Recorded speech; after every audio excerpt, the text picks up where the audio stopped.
Ya.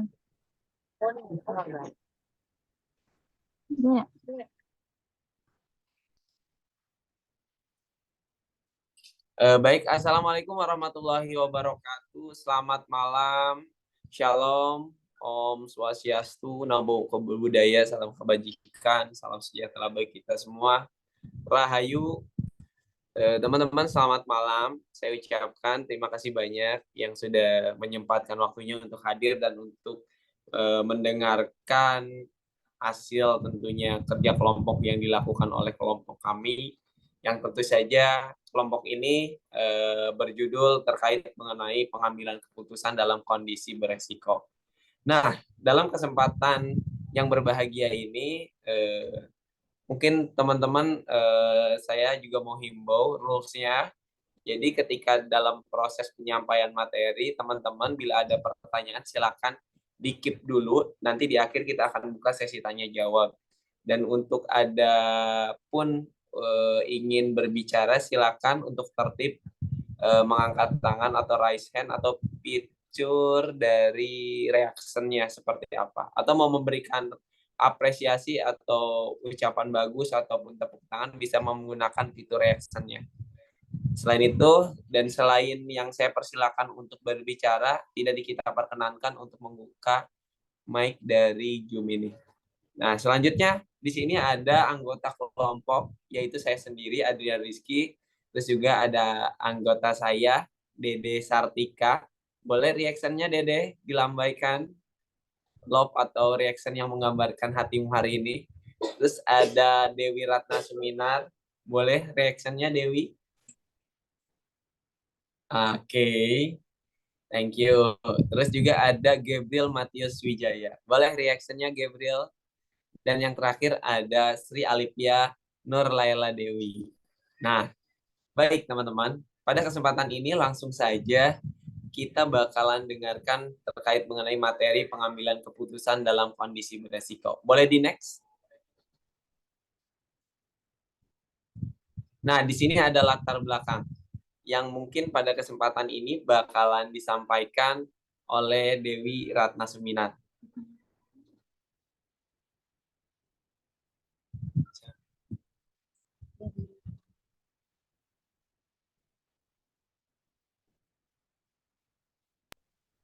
Oke, baik teman-teman.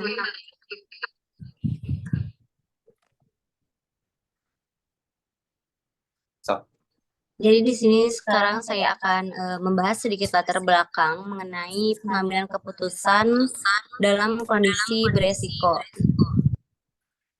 Nah, pengambilan keputusan merupakan suatu hal yang sangat penting, baik itu bagi individu maupun organisasi.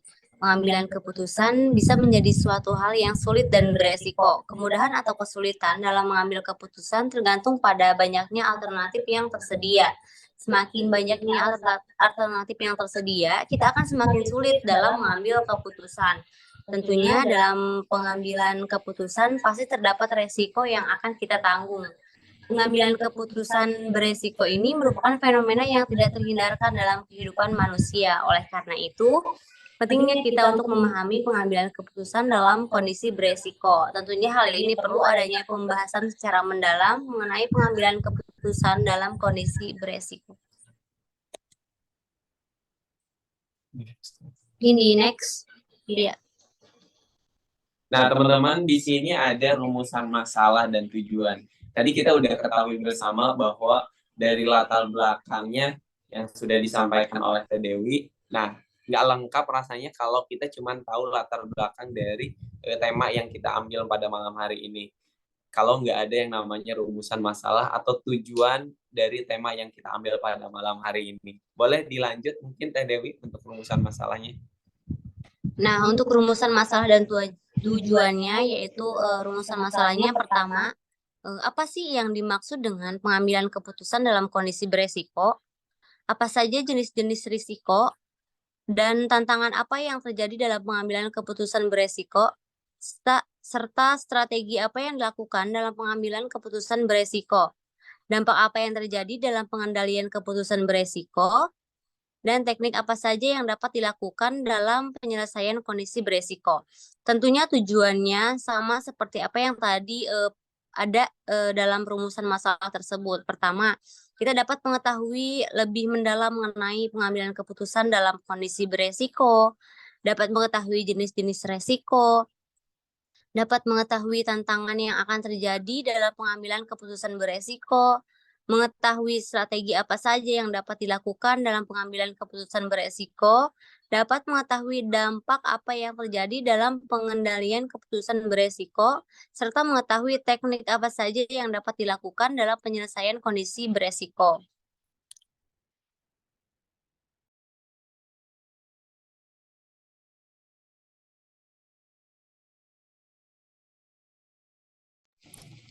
Nah, di sini ada pokok pembahasan. Kalau tadi kita udah dengar dari Teh Dewi yang udah menyampaikan terkait mengenai latar belakang, terus juga ada juga rumusan masalah dan tujuan. Pada kali ini kita bakalan ketahui terkait mengenai pokok pembahasan.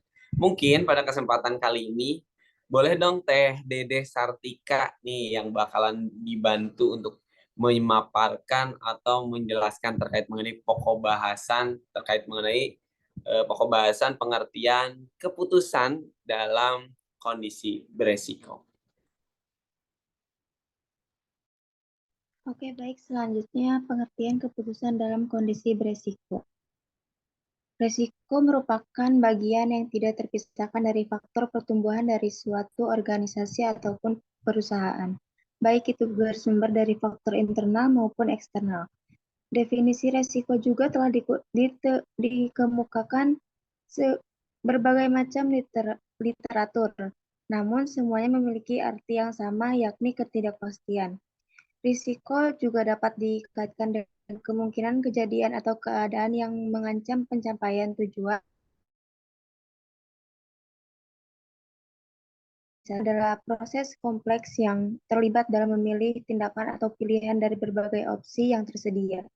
Kondisi beresiko merupakan salah satu konteks di mana keputusan seringkali harus diambil, sehingga suatu keputusan dikatakan dalam kondisi beresiko apabila pengambilan keputusan mengetahui besarnya nilai peluang mengenai hasil keputusan.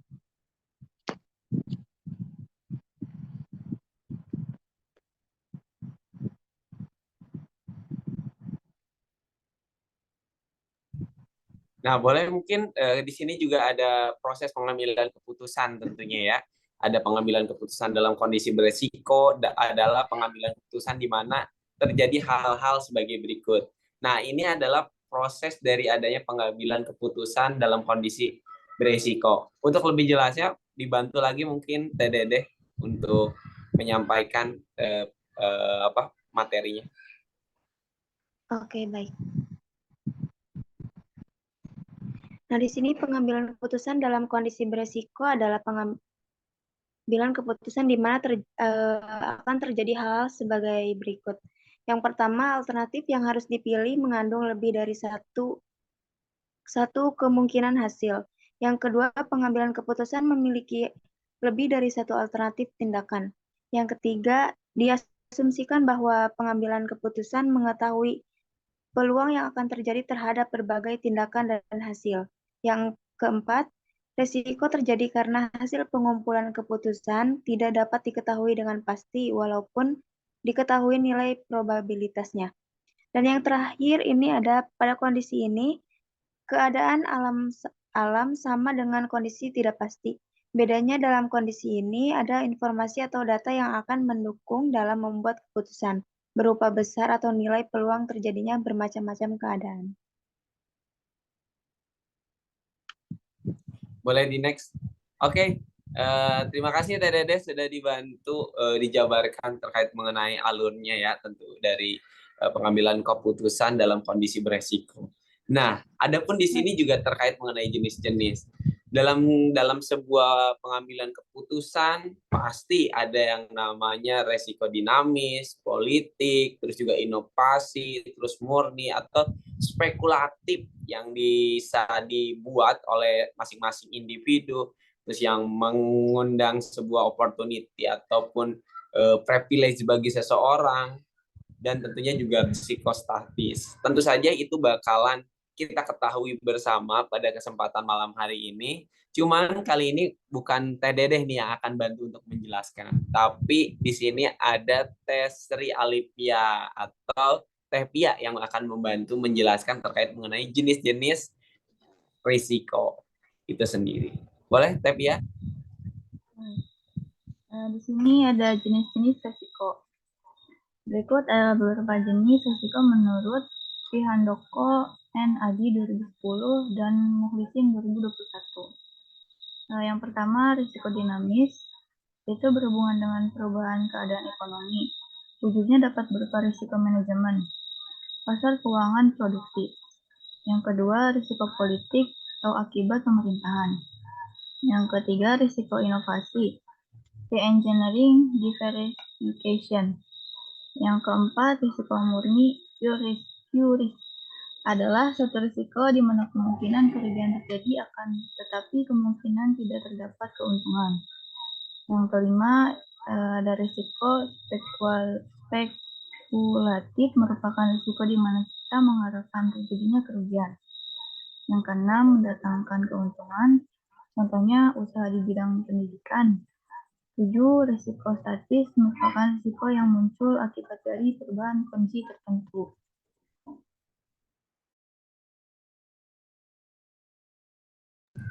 Oke, mungkin bisa dibantu di next. Nah, itu tadi ada jenis-jenis resiko tentunya mulai dari yang dinamis, politik, terus juga ada yang privilege dari resiko tersebut itu sendiri. Nah, di sini juga ada tantangan pengambilan keputusan.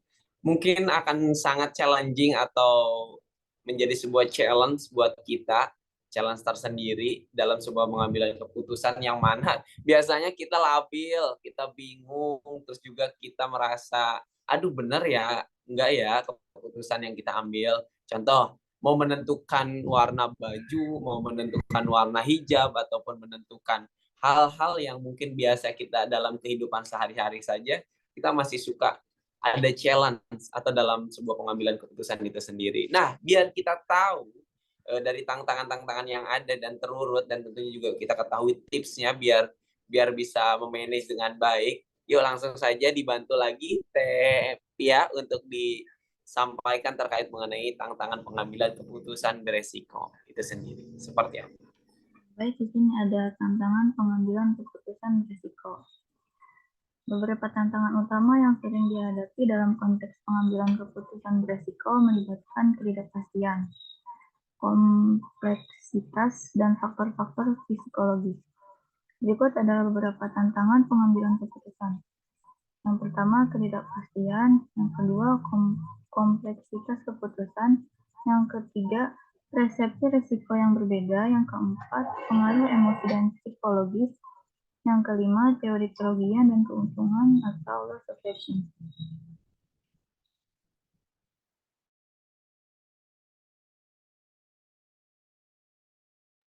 Oke, Tevia, thank you udah dibantu dijelaskan terkait mengenai tantangan itu sendiri. Ya, betul banget ya teman-teman. Tadi salah satunya tantangan-tantangan yang disampaikan oleh Tevia benar-benar kita rasakan di dalam kehidupan kita sehari-hari. Namun, ini ada nggak kalah pentingnya setelah kita ketahui dulu nih masalah atau challenge-nya untuk mengambil sebuah keputusan, kita bakalan kasih tips bagaimana cara teman-teman untuk mengambil sebuah keputusan yang tentunya keputusan itu beresiko. Nah, ini ada strategi khusus yang sudah kita siapkan materinya untuk teman-teman bisa ketahui. Nah, di sini mungkin bisa dibantu disampaikan oleh Abah Mojat atau A. Gabriel. Nih, A. Gabriel Mahmud Wijaya. Terima kasih, A. Gabriel. Silakan. Oh iya. Strategi pengambilan keputusan beresiko. Dalam menghadapi kondisi beresiko, strategi pengambilan keputusan seringkali melibatkan beberapa langkah penting. Berikut beberapa hal penting yang harus dipahami dalam mengambil keputusan dalam kondisi beresiko. Yang pertama ada identifikasi resiko, yang kedua kumpulkan informasi, yang ketiga analisis resiko, keempat evaluasi opsi, kelima pertimbangkan konsekuensi, keenam pendekatan cost and benefit, ketujuh pertimbangan profitabilitas mungkin ya, probabilitas, dan yang terakhir ada rencana cadangan. Oke, nah ini teman-teman mulai dari identifikasi ya, Gabriel, sampai tentunya pengambilan keputusan itu bisa terjadi. Nah, di sini juga ada dampak nih, Gabriel, pengendalian keputusan yang beresiko. Nah, mungkin bisa disampaikan juga biar kita tahu nih kalau udah melakukan strategi itu, terus memahami challenge-nya atau tantangannya dari pengambilan keputusan beresiko itu seperti apa, kita bakalan mendapatkan dampak apa sih gitu. Boleh dibantu mungkin? Oke. Dampak pengendalian keputusan berisiko. Pengendalian keputusan berisiko adalah proses yang melibatkan serangkaian langkah, strategi, dan tindakan diambil untuk mengelola risiko-risiko yang terkait dengan pengambilan keputusan di tengah ketidakpastian. Pengambilan keputusan dalam kondisi berisiko akan menyebabkan terjadi hal-hal sebagai berikut. Yang pertama, ada alternatif yang harus dipilih mengandung lebih dari satu kemungkinan hasil. Selanjutnya, ada pengambilan keputusan memiliki lebih dari satu alternatif tindakan. Dan yang ketiga, diasumsikan bahwa pengambilan keputusan mengetahui peluang yang akan terjadi terhadap berbagai tindakan dan hasil. Dan yang keempat, risiko terjadi karena hasil pengumpulan keputusan tidak dapat diketahui dengan pasti, walaupun diketahui nilai probabilitasnya. Dan yang kelima, pada kondisi ini, keadaan alam sama dengan kondisi tidak pasti. Bedanya dalam kondisi ini, ada informasi atau data yang akan mendukung dalam membuat keputusan, berupa besar atau nilai peluang, terjadinya bermacam-macam keadaan. Dan yang terakhir, ada teknik pemecahannya menggunakan konsep probabilitas, seperti model keputusan probabilistik, model inventory probabilistik, dan model antrian probabilistik. Oke, nah itu tadi ya ada cara-caranya, dampak atau sorry bukan cara-cara tapi dampaknya. Nah di sini juga ada teknik nih, Gabriel, untuk mengenai penyelesaian pengambilan keputusan. Ini lebih kepada realitanya nih. Pasti kalau kita berbicara realita atau implementasinya, karena ini berbicara teknik secara langsung gitu. Boleh dibantu untuk teknik penyelesaiannya seperti apa sih, Gabriel? Oke, kita lanjut. Teknik penyelesaian pengambilan keputusan dalam kondisi berisiko. Penyelesaian kondisi berisiko memerlukan pendekatan yang cermat dan terencana. Berikut adalah beberapa alternatif penyelesaian yang dapat dipertimbangkan. Di sini ada pencegahan risiko, di mana jika suatu usaha atau perusahaan mengidentifikasi risiko dan mengevaluasi risiko ketika menjalani suatu kegiatan usaha tersebut. Dan yang kedua ada penerimaan risiko, ada resiliensi organisasi, dan monitoring dan evaluasi. Selanjutnya ada mitigasi risiko, pengendalian risiko, dan diversifikasi. Ada monitoring dan evaluasi, tinjau dan perbarui, pembelajaran organisasi. Selanjutnya ada transfer risiko, ada asuransi, kontrak, dan kesepakatan. Kemudian ada krisis manajemen, yang dimana isinya rencana krisis, simulasi, dan latihan. Dan yang terakhir, keterlibatan pemangku kepentingan, di mana komunikasi terbuka, keterlibatan pemangku kepentingan.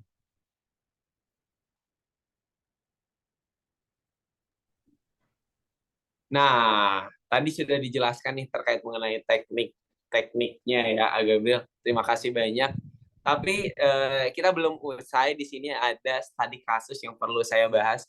Mungkin untuk studi kasus ini kita ucapkan makasih banyak dulu tadi kepada teman-teman dari kelompok saya. Tentunya kelompok 4 yang sudah mempresentasikan. Namun di sini belum usai, ada studi kasusnya. Nah, studi kasus ini akan saya jabarkan atau saya sampaikan, yaitu ada analisis yang sudah kita lakukan, yaitu ada Restobite, yang mana sebuah rantai restoran yang makanan cepat saji sukses di tingkat nasional nih, sedang mempertimbangkan langkah ekspansi atau memperluas nih atau mengembangkan bisnisnya kepada ranah internasional untuk pertama kalinya.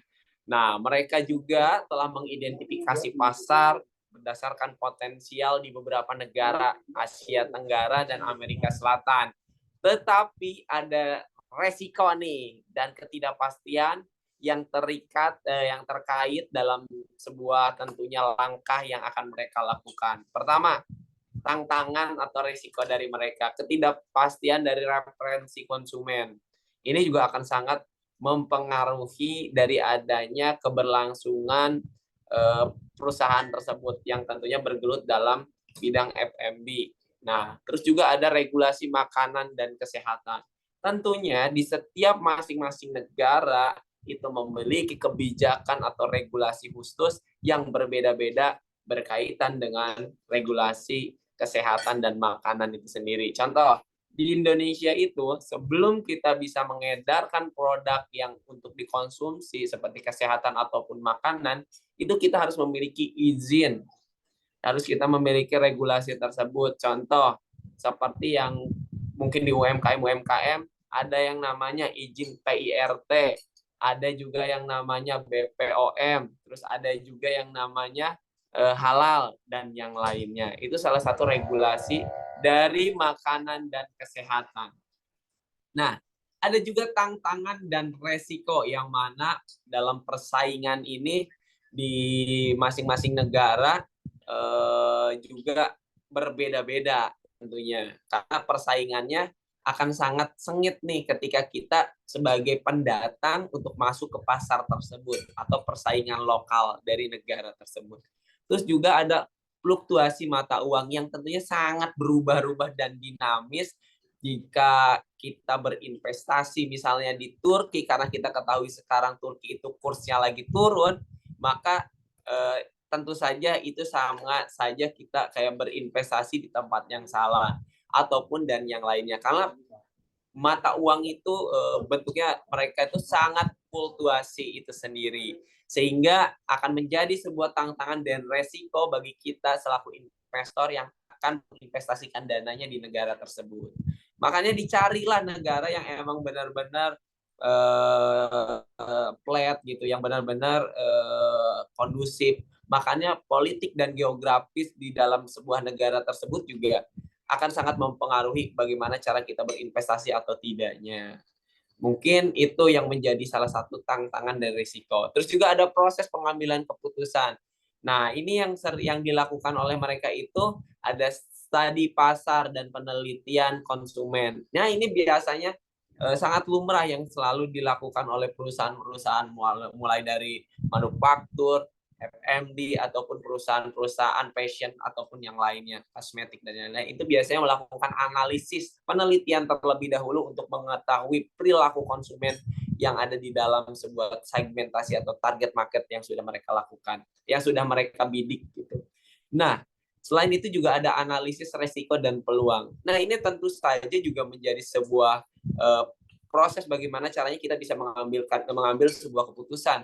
Contohnya ada yang namanya itu analisis SWOT atau SWOT, yang tentunya ini basic banget sebelum kita memulai bisnis ataupun sebelum kita melakukan usaha, biasanya selalu disarankan oleh para ahli ataupun konsultan untuk selalu menganalisis SWOT itu sendiri. Nah, selanjutnya konsultasi dengan ahli atau di daerah tersebut atau lokal. Nah, biasanya di setiap negara itu mereka tuh berbeda-beda karakteristiknya, berbeda-beda pola perilaku konsumennya, berbeda juga kebiasaan ataupun lifestyle yang ada dalam sebuah negaranya tersebut. Sehingga ini akan sangat kebingungan kalau kita konsultasi kepada konsultan yang ada di negara kita. Masa kita mau buka warung seblak di Malaysia, kita konsultasinya ke konsultan yang ada di Galuh Mas. Kan ini nggak nyambung, karena mereka tidak mengetahui kondisi yang ada di dalam suatu negara tersebut. Sebelum kita menginvestasikan dana, itu kan sebuah keputusan yang perlu dipertimbangkan itu sendiri. Terus ada pemodelan keuangan. Nah, ini juga sangat penting dari sebuah pemodelan keuangan yang tentunya juga akan sangat mempengaruhi faktor dari administrasi dan tentunya juga dari segi keuntungan yang nantinya akan sangat mempengaruhi ketika kita berinvestasi tanpa memperhatikan pemodelan keuangan itu sendiri. Terus di sini juga ada penilaian strategi pemasaran. Nah, dalam sebuah proses usaha tentunya sebelum kita memulai usaha pasti kita tadi melakukan analisis SWOT, SWOT. Selain itu juga kita akan dipaksa ataupun diminta untuk secara tidak langsung, bukan diminta sama orang lain ya, sama kebutuhan kita sendiri sebelum menjual produk, itu pasti kita akan menilai strategi pemasaran itu sendiri seperti apa. Mulai dari kita mempertimbangkan target market, segmentasi market, dan yang lainnya, sehingga jadilah sebuah yang namanya penilaian strategi pemasaran seperti yang dalam dicantumkan sebuah BMC atau Business Model Canvas itu sendiri. Nah, ini juga masuk ke dalam ada keputusan pengeluaran, terus juga ada implementasi dan evaluasi terus-menerus. Ini sangat biasanya dilakukan oleh perusahaan-perusahaan yang akan berinvestasi di luar negeri maupun di dalam negeri. Terus dampaknya apa? Kita akan mendapatkan hal yang positif dan hal yang negatif. Kenapa ada dua ini? Karena kita bakalan mengetahui positifnya apa sih? Karena di dalam setiap kita investasi pasti ada plus minusnya. Misalnya saya investasi es kelapa di Indonesia. Wah, plusnya karena di Indonesia tuh surplus kelapa, ibaratnya seperti itu. Cuacanya, iklimnya tropis gitu. Nah, hanya ada 2 musim. Jadi cocok tuh, nggak akan mempengaruhi ini. Paling hanya di musim hujan aja. Terus ibaratnya masyarakatnya suka banget sama es kelapa. Tapi negatifnya apa? Nah, ketika musim hujan, marketnya akan turun, pembelinya akan turun. Nah, itulah sisi negatifnya dari sebuah pembelajaran ataupun dampak yang ada ketika kita sudah melakukan proses tersebut. Nah, karena waktunya beberapa menit lagi, terus juga di sini ada pembelajaran berkelanjutan. Jika instansi sukses, Resobit dapat menggunakannya sebagai landasan untuk ekspansi lebih lanjut ataupun merencanakan disertifikasi ke produk. Nah, terus juga ada hambatan. Jika perusahaan tersebut memiliki hambatan, perusahaan dapat mempelajari pengalaman tersebut untuk memperbaiki strategi ekspansi di masa mendatang atau mempertimbangkan penyesuaian menu atau layanan. Next. Nah, itu tadi penjabaran materi yang kami sampaikan. Mungkin kurang lebihnya mohon maaf. Jika ada pertanyaan, kita akan buka sesi selanjutnya di link Zoom selanjutnya, karena di sini sebentar lagi akan ditutup karena kita tidak menggunakan link Zoom Premium. Jadi kita juga memohon kepada bendahara kita, karena di sini sering terjadi yang namanya pembelajaran online, jadi dianggarkanlah Zoom Premium. Terima kasih. Saya mewakili kelompok 4. Tentunya mengucapkan terima kasih banyak sudah menyempatkan waktu dan kesempatannya pada malam hari ini untuk memberikan presentasi dari kelompok kami. Kurang lebihnya wabillahi taufiq wal hidayah. Wassalamualaikum warahmatullahi wabarakatuh.